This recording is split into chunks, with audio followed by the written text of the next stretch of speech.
Ahem.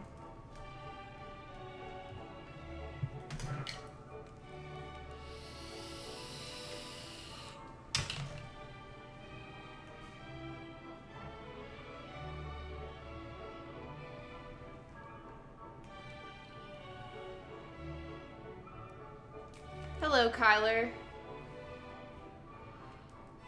Alright, let's see how much I gotta read tonight. We're starting on chapter 1. And chapter 1 is just one page. So we're at least reading 2 chapters.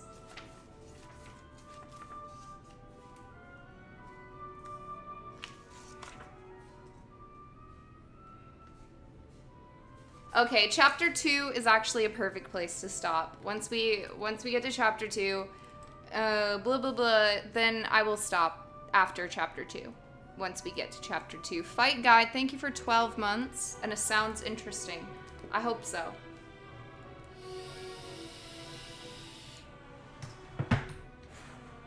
There's just like a natural literary cliffhanger, if you will, right at the end of chapter 2, so that seems perfect. It's pretty good.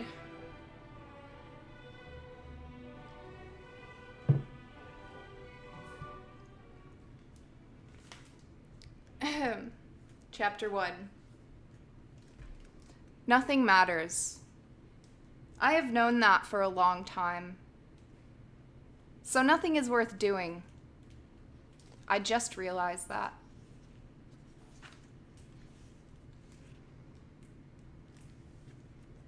Pierre Anton left school the day he realized that nothing was worth doing, because nothing meant anything anyways. The rest of us stayed on. And although the teachers had a job on their hands tidying up after Pierre Anton in the classroom as well as in our heads, part of Pierre Anton remained stuck inside of us. Maybe that was why it turned out the way it did. Maybe that was why it all turned out the way it did.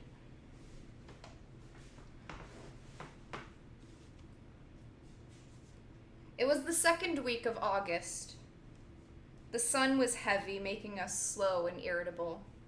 The tarmac caught on the soles of our sneakers, and apples and pears were just ripe enough to lie snugly in the hand, the perfect missiles.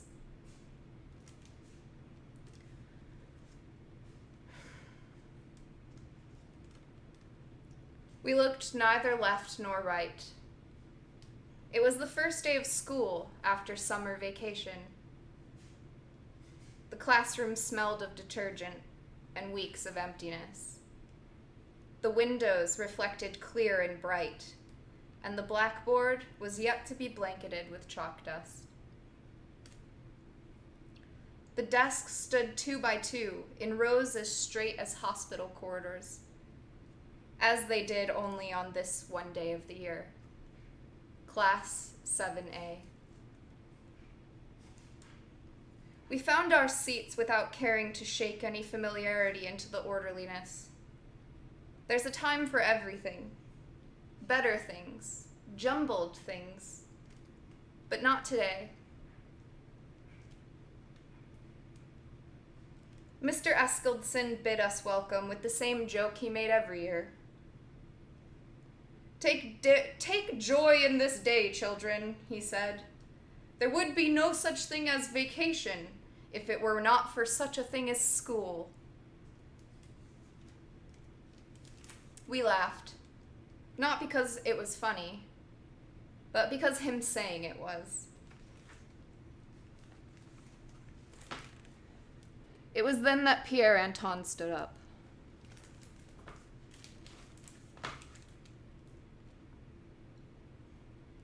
Nothing matters, he announced.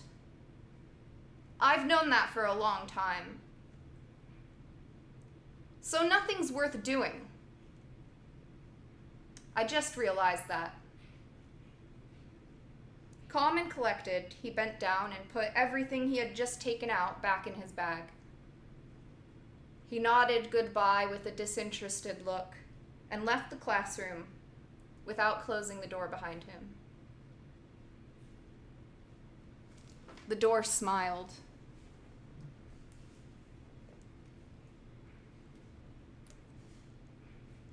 It was the first time I had seen a door do that. Pierre Anton left the door ajar, like a grinning abyss that would swallow me up into the outside with him, if only I let myself go. Smiling at whom? At me. At us. I looked around the class.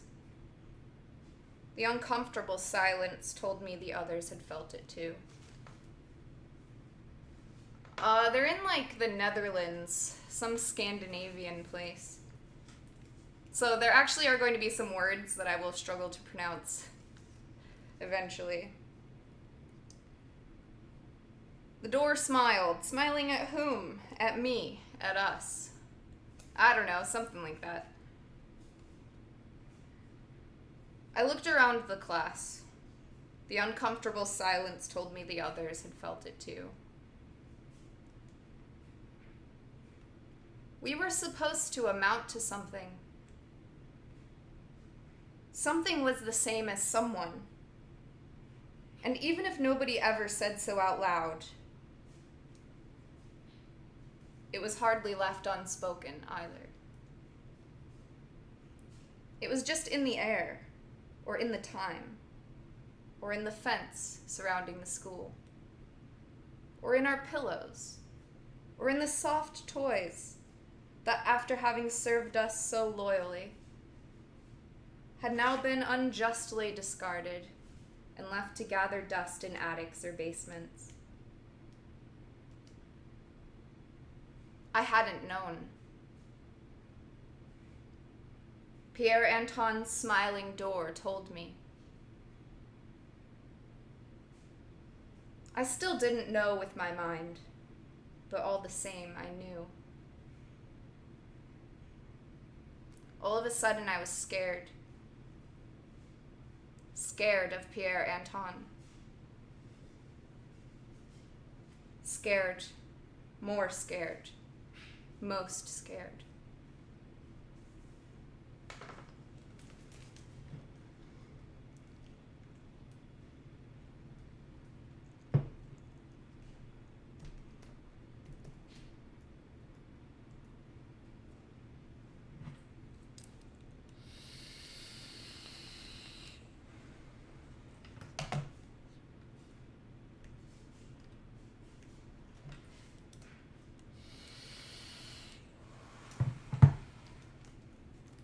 We lived in Tering, an outpost to a fair-sized provincial town. Not swank, but almost. We'd often be reminded of the fact. Nobody ever said so out loud, yet it was hardly ever left unspoken either. Neat, yellow-washed brick homes and red bungalows with gardens running all the way around. New, gray-brown rows with gardens out front. And then the apartment houses, home to those we never played with. There were some old timber-framed cottages too, and farms that were no longer farms. The land developed into town, and a few rather more imposing whitewashed residences for those who were more almost swank than the rest of us. Tering School was situated on the corner of two streets. All of us except Elise lived down the one called Teringweg. Sometimes Elise would go the long way around just to walk to school with the rest of us. At least until Pierre Anton left.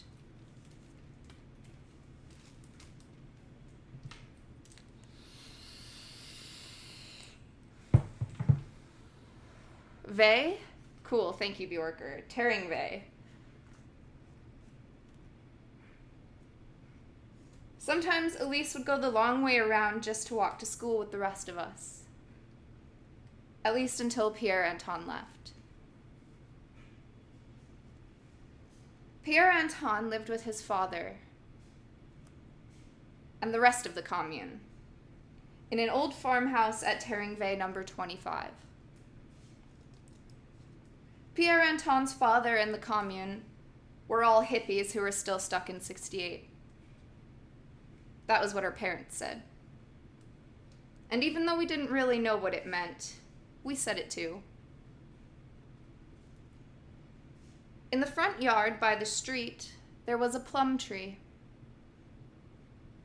It was a tall tree, old and crooked, leaning out over the hedge to tempt us with its dusty red Victoria plums, which none of us could reach. Other years, we'd jump to get at the plums. We stopped doing that. Pierre Anton left school to sit in the plum tree and pelt us with unripe plums.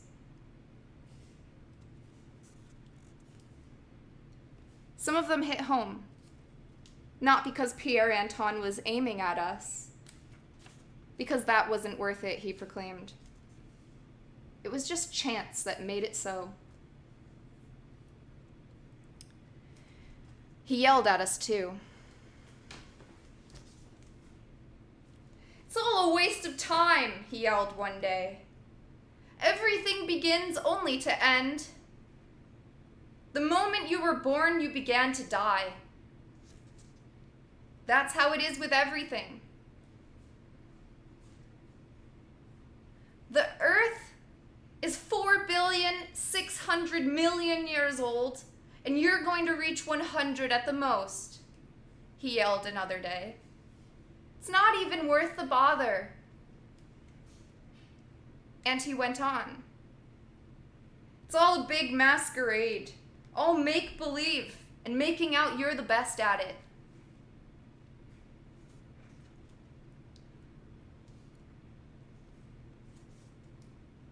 Nothing had ever indicated that Pierre Anton was the smartest among us, but suddenly we all knew he was. He was on to something, even if none of us cared to admit it. Not to our parents, not to our teachers, not to one another, not even to ourselves. We didn't want to live in the world Pierre Anton was telling us about. We were going to amount to something, be someone. The smiling door wasn't going to lure us. No, sir, no way. That was why we came up with the idea. We is perhaps an exaggeration, because it was Pierre Anton who got us going. It was one morning when Sophie had been hit in the head by 2 hard plums, one after the other.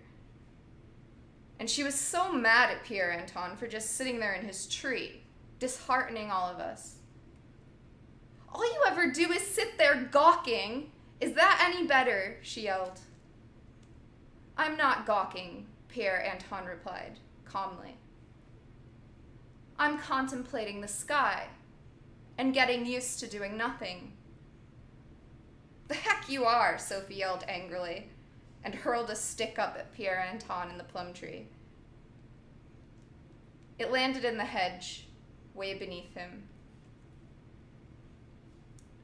Pierre Anton laughed and hollered so loud they could have heard him all the way up at the school.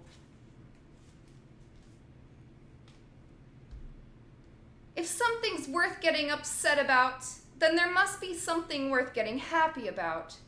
And if something's worth getting happy about, then there must be something that matters. But there isn't." He raised his voice a notch and roared. "In a few years, you'll all be dead and forgotten and diddly squat nothing. So you might as well just start getting used to it."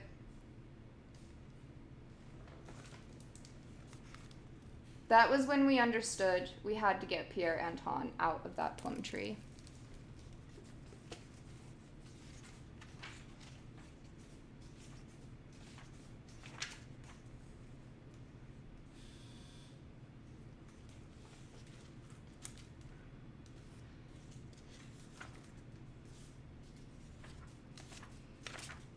Okay, one more chapter.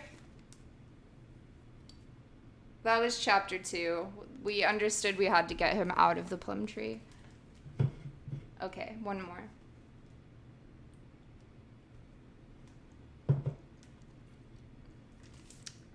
Chapter 3.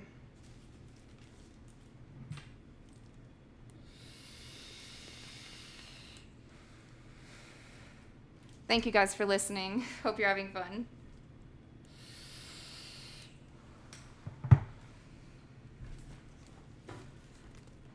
A plum tree has many branches.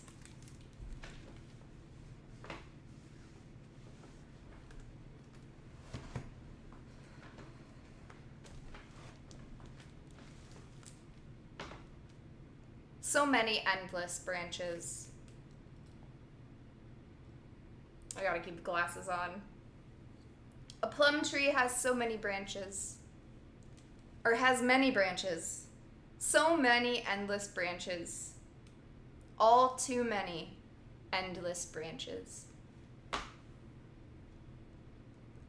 Terring School was large and square and gray as concrete. It was in 2 stories, and in essence, an ugly building. But few of us had ever had time to think about that. And certainly not now that we were spending all our time not thinking about what Pierre Antoine was saying. Yet this particular Tuesday morning, 8 days into the new school year, it was as though the ugliness of the school struck us like a whole fistful of Pierre Antoine's bitter plums.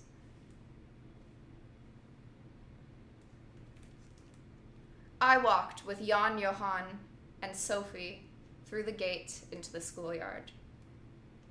And just behind us came Ursula Marie and Gerda. And we all fell quite silent as we turned the corner and saw the school building. I can't explain how, but it was like it was something Pierre Antoine was making us see. As if the nothing he kept yelling about up in the plum tree had overtaken us on the way and gotten there first. The school was so gray and ugly and angular that I almost couldn't catch my breath. And all of a sudden, it was as if the school were life itself. And it wasn't how life was supposed to look, but did anyway.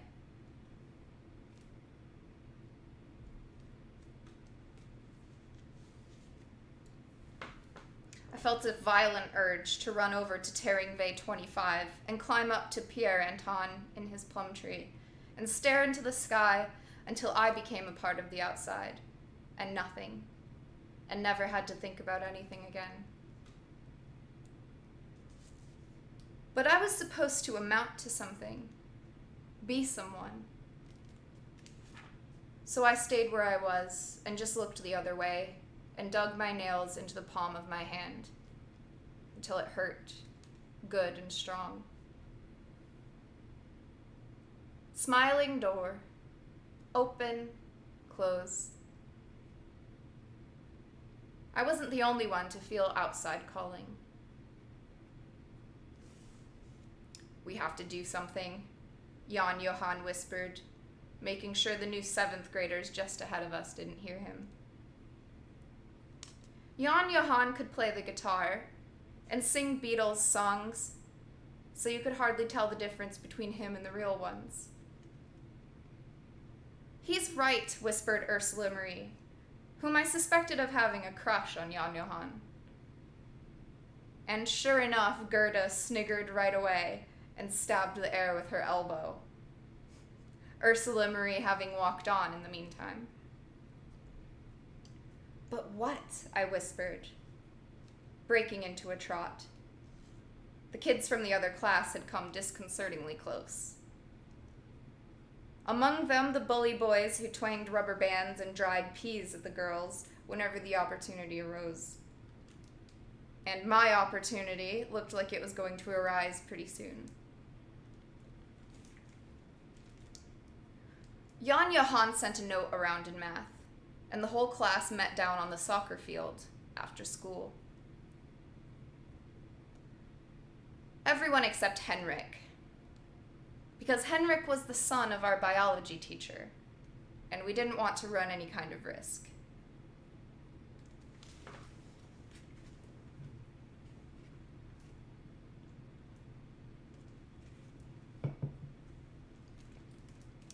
To begin with, it felt like an age we were just standing there talking about other things. And making out we weren't all thinking about one and the same thing. At last, Jan Johan drew himself up and declared almost solemnly that we all had to pay attention. "It can't go on like this," his speech began. And that was how he ended it, too. After briefly stating what each and every one of us knew, that we couldn't go on making like things mattered as long as Pierre Anton remained in his plum tree, yelling at us that nothing mattered.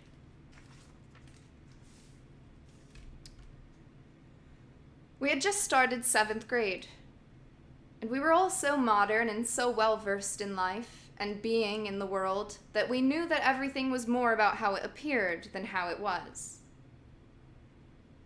The most important thing in any circumstance was to amount to something that really looked like it was something. And though that something as yet seemed rather vague and unclear to us, it certainly had nothing to do with sitting in a plum tree, pitching plums into the street. If Pierre Anton thought he could make us think any different, he had another thing coming. "He's bound to climb down when winter comes, and there are no more plums," said pretty Rosa. It didn't help. For one thing, the sun was still blazing away in the sky, and winter looked like it was a long way off. For another, there was no reason to believe that Pierre Anton couldn't stay in his plum tree, winter or not, even if there were no plums. All he had to do was dress warmly. "You're going to have to beat up on him, then." It was the boys I was talking to. For even though we girls could scratch some, it was obvious that it was the boys who would have to bear the brunt. They looked around at one another. They didn't think it was a good idea. Pierre Anton was solid and thick-set, with a splash of freckles on the nose. He'd broken one time in 5th grade, when he'd butted some kid from 9th down in the town. Despite his broken nose, Pierre Anton had won the fight. The kid from 9th had been sent to the hospital with a concussion. "Fighting's not a good idea," said Jan Johan, and the other boys nodded, ending the discussion there and then. Even though we girls probably lost some degree of respect for them on that occasion. "We should pray to God," suggested Holy Carl, whose father was something big in the intermission. His mother as well, for that matter. "Shut up, Carl," Otto hissed. He pinched Holy Carl until Holy Carl couldn't possibly shut up, but squealed like a hog with its head on fire. And the rest of us had to get Otto to lay off so that all his squealing didn't attract a janitor. "We could make a complaint about him," suggested little Ingrid, who was so small we didn't always remember she was there. Today, though, we remembered, and responded all at once. "Who to?" "To Mr. Eskildsen," little Ingrid. To Mr. Eskildsen," Little Ingrid noted our astonished expressions. Eskildsen was our homeroom teacher, and he wore a black raincoat and a gold watch, and didn't care to deal with problems on any scale. To the principal, then, she went on. The principal, Otto spluttered, and would have pinched little Ingrid if Jan Johan hadn't quickly stepped in between them. We can't complain to Eskildsen, or to the principal, or to any other grown-up. Because if we complain about Pierre Anton sitting in his plum tree, we'll have to tell them why we're complaining. And then we'll have to tell them what Pierre Anton's been saying. Which we can't. Because the grown-ups won't want to hear that we know that nothing matters, and that everybody is just making like it does. Jan Johan threw up his arms, and we imagined all the experts, the educators and psychologists who would come and observe us and talk to us and reason with us until eventually we would give in and again start pretending that things really did matter. Jan Johan was right. It was a waste of time that would get us nowhere.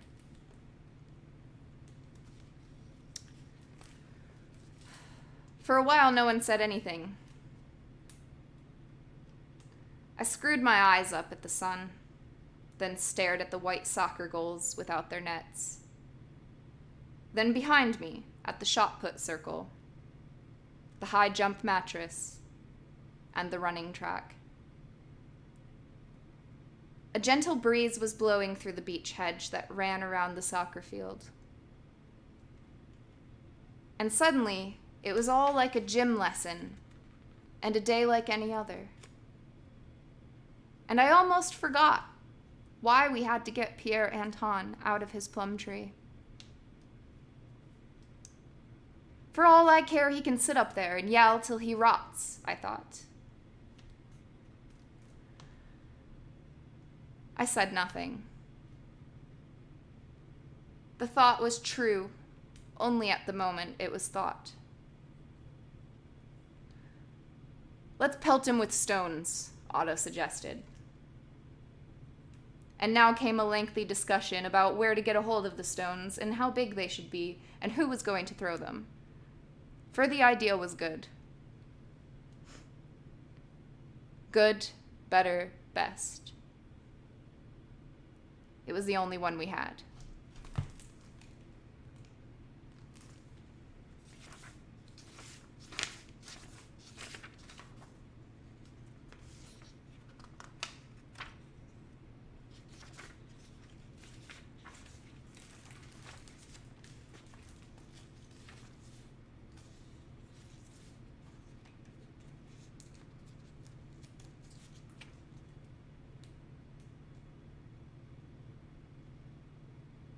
Okay, one more chapter. One more. Do we have time for one more, anybody? Chapter 4, please.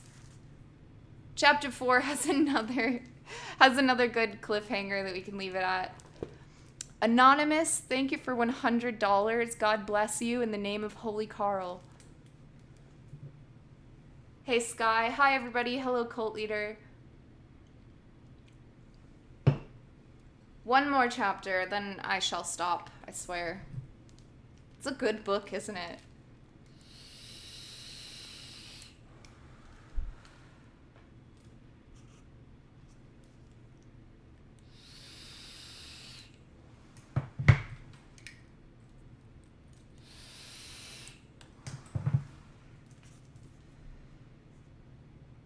One stone, two stones, many stones.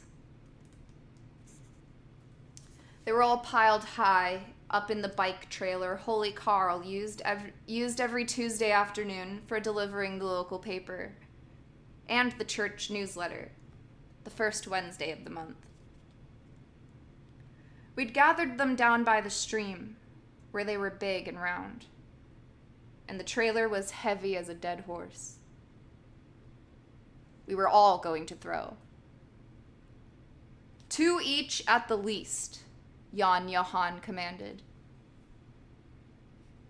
Otto kept tally to make sure we each took our turn. Even Henrik, the little butter-up, had been summoned and duly delivered his 2 shots. Neither of which came close. Maken's and Sophie's were marginally better. So nothing's got you all scared, then, Pierre Anton hollered as he followed Ursula Marie's pathetic shots and watched them land in the hedge. You're only up there because your dad's still stuck in 68, shouted huge Hans, and hurled a stone into the tree. It smacked into a plum, where it spattered in all directions. We hooted. I hooted with the rest of them, even though I knew neither claim was true. Pierre Anton's father and the rest of the commune grew organic vegetables and practiced exotic religions and were receptive to the spiritual world, alternative treatments, and their fellow human beings. But it wasn't the reason it wasn't true. Or that wasn't the reason it wasn't true. It wasn't true because Pierre Anton's father wore a buzz cut and worked for a computer company. And the whole thing was up to the minute and had nothing to do with either 68 or Pierre Anton in the slightest. My dad's not stuck in anything, and neither am I, Pierre Anton yelled, wiping splatterings of plum from his arm. I'm sitting here in nothing, and better to be sitting in nothing than in something that isn't anything. It was early morning. The sun was beating down from the east, directly into Pierre Anton's eyes. He had to shield them with his hand if he wanted to see us. We were standing with our backs to the sun around the trailer on the opposite side of the road, out of range of Pierre Anton's plums. We didn't answer him. It was Richard's turn.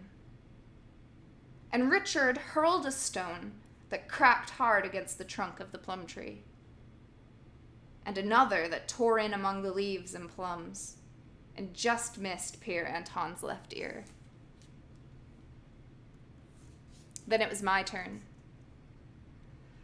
I've never been good at throwing, but I was angry and determined. And though my first shot ended up in the hedge next to Ursula Marie's, the second rattled right into the branch on which Pierre Anton was sitting. Hey, Agnes, Pierre Anton shouted down at me. You're having such problems believing things matter? I flung a third stone. And this time I must have grazed him, because we heard a howl. And for a moment, it was quiet up in the tree. Then Otto threw, but too high and too far, and Pierre Anton began his hollering again. If you live to be 80, you'll have slept 30 years away, gone to school and sat with homework for 9, and worked for almost 14. Since you've already spent more than 6 years being little kids and playing, and you're later going to be spending at least 12 cleaning house, cooking food, and looking after your own kids, it means you've got 9 years at most to live. Pierre Anton tossed a plum in the air. It followed a gentle arc before plunging into the gutter. And you want to spend those 9 years pretending you've amounted to something in a masquerade that means nothing, when instead you could start enjoying your 9 years right away. He pulled another plum off a branch, reclined contentedly in the fork of the tree, took a big bite and laughed. The Victorias were ripening. "It's not a masquerade," Otto yelled, threatening Pierre Anton with a fist. "It's not a masquerade," huge Hans joined in and launched another stone.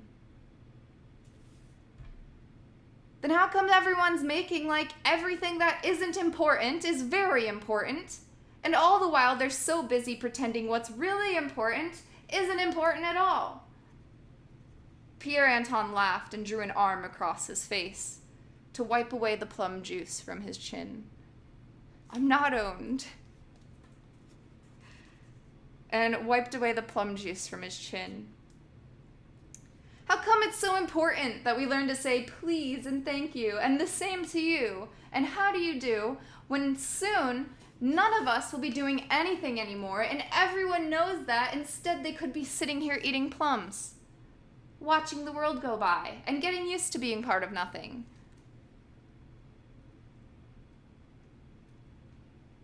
Holy Karl's 2 stones were sent off in quick succession.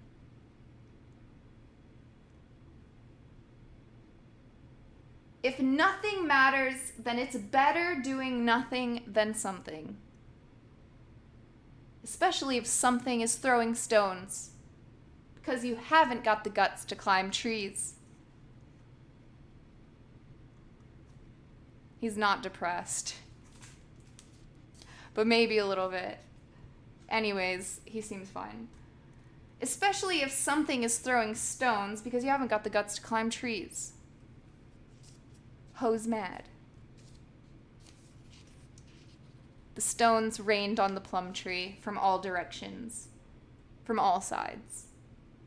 The pitching order was forgotten. Everyone was throwing at once now.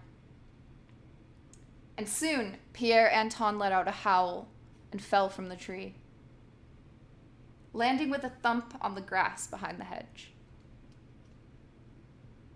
Which was just as well because all our stones were getting used up, and time was getting on. Holy Karl had to make off home with his trailer if he was going to make it to school before the bell. The next morning it was quiet in the plum tree when we passed by on our way to school. Otto was the first one to cross the street.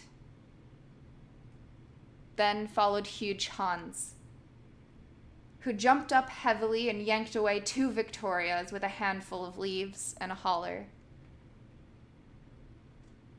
And when there was still no reaction, the rest of us followed, jubilant. We'd won.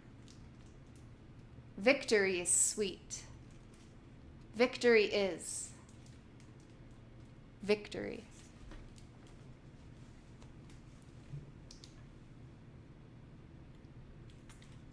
The end. No. 2 days later, Pierre Anton was back in his plum tree, with a band-aid across his forehead and a whole new range of repartee. Even if you learn something and think you're good at it, there will always be someone who's better. Pipe down, I yelled back. I'm going to be worth something. And famous, too. Sure you are, Agnes. Pierre Anton's voice was kind. Sure you are, Agnes. Pierre Anton's voice was kind, almost pitying. You'll be a fashion designer and teeter around in high heels and make like you're really something and make others think they are too. As long as they're wearing your label. He shook his head. But you'll find out you're a clown in a trivial circus where everyone tries to convince each other how vital it is to have a certain look one year and another the next. And then you'll find out that fame and the big wide world are outside of you. And that inside there's nothing and always will be. No matter what you do. I surveyed the ground. There were no stones anywhere. "Shut up," I screamed. But Pierre Anton kept on. "Pierre Savage, you'll find that you're a clown in a trivial circus, you fool." "Shut up," I screamed, but Pierre Anton kept on. "Why not admit from the outset that nothing matters, and just enjoy the nothing that is?" I gave him the finger. Pierre Anton just laughed. Furious, I grabbed Ursula Marie by the arm. Because Ursula Marie was my friend, with blue hair and 6 thick braids. And that was definitely something. Blue, bluer, bluest. If my mother hadn't expressly forbidden it, my hair would have been blue too. As it was, I had to make do with the 6 braids, which weren't particularly impressive given my fine, wispy hair. But at least it was something.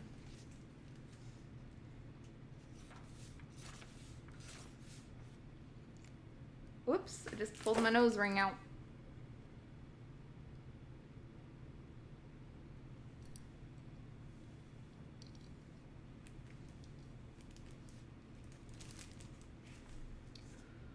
Only a few days passed before Jan Johan again summoned us to the soccer field. There were no good suggestions, but loads of poor ones. None of us was listening to Otto anymore, and if he hadn't been the strongest in the class, at least since Pierre Anton had left school, we all would have laid into him.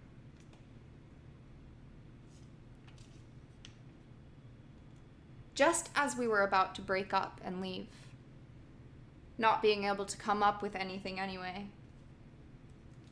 Sophie stepped forward. "We have to prove to Pierre Anton that something matters," was all she said. Yet it was plenty, for we all knew right away what it was we had to do. We set out the very next day. And that concludes our reading for today.